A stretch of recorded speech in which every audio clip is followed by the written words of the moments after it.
makes you stronger. Stand a little taller. Doesn't mean I'm lonely when I'm alone. So true. Welcome back. 8:23. As a woman juggling many roles, journalist, author, speaker, mother, Maria Shriver knows how surprising, unpredictable, how stressful life can be.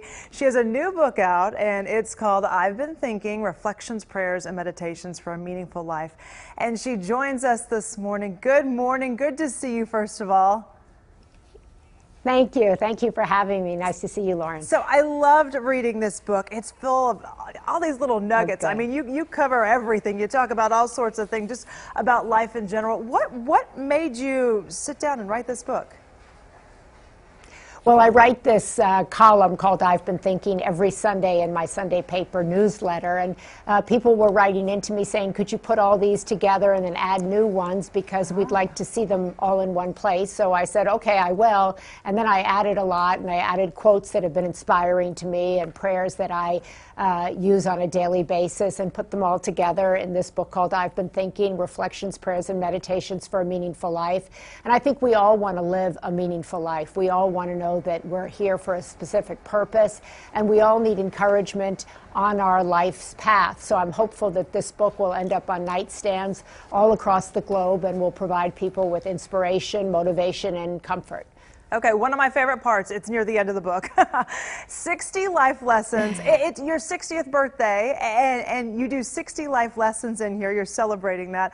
One of my favorites, it says, know that bad stuff happens in life. You think you won't be able to withstand it, but you can, you will, just as you have before. Now, I mean, you've seen some heartache in your life, and what I love is, as I was reading this book, you don't ever really see yourself like as a victim, more as someone who is brave, and you celebrate the hardships that you've been through.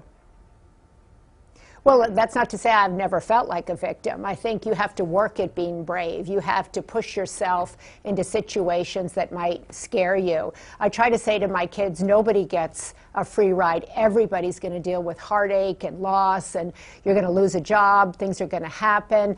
And really, it's important to have inner fortitude, to have things that you believe in that are bigger than yourself, that allow you to kind of go forward. But one thing I've discovered in this long life of mine is that everybody suffers with grief. Everybody suffers with hardship. And it really just takes, I think, another person or another couple people to believe in you, to encourage you, to reach their hand across the aisle to you, so to speak, and help you through. And I'm hopeful that this book will help people through, and I think that everybody is a lot stronger than they realize. You talk about aging gracefully, and you say don't get discouraged when the gift wrap wrinkles or fades, that there's something precious inside. Yeah. Have you always celebrated getting older, or does that just come with time?